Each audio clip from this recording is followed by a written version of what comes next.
AI at large is the second part of your question. It's a huge thing, to be honest, and it sits across. So think about it when we are saying AI, it could have different uh, perspective. When the recommender system is there, still it's AI of certain kind. When we are trying to see that who is the delivery executive who will take up this order, out of few hundred delivery executives who could be in that area. Again, it's another kind of AI, which is about operation research. And then the AI which we are talking about, the conversational AI, which was the topic of today's seminar.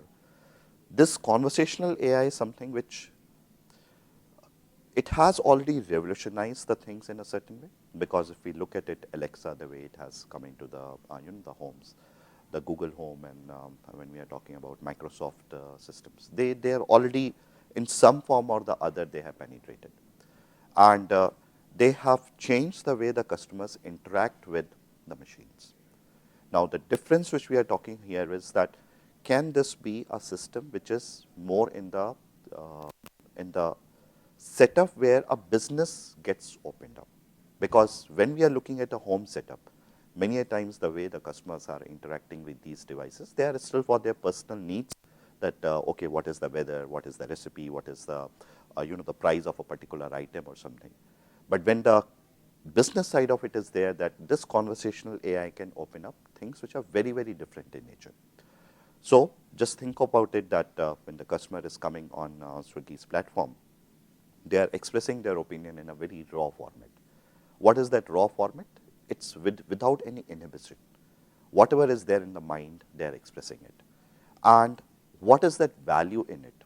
Is it that something can be estimated out of it, something can be understood out of that?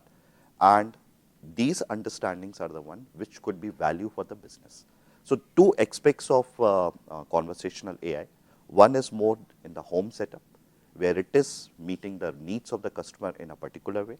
And the second one is the total business setup, where it is meeting the business plus the customer read, where there is an interaction which has happened. And in the process, when the customer has uh, expressed their opinion in a particular way, and we are able to understand that, can the future customers be catered in a better way? We can learn from all these past experiences, and we can build the systems around it. So conversational AI, if I look at it, we have maybe scratched the surface at this point of time, especially in the Indian setup, where still the challenges of vernacular languages are there. A large population is there which is mixing the languages when they are speaking. So all of these being put together, conversational AI in Indian setup, it has just scratched the surface.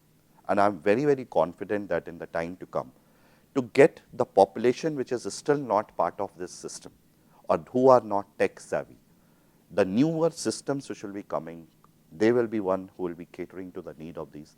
And conversational AI reaching the remaining 95% of the population, which is right now not getting catered by the technical systems, they will be the one who will be able to approach the systems much more humanly. So we have just scratched the surface, if I have to really put it in a mild fashion.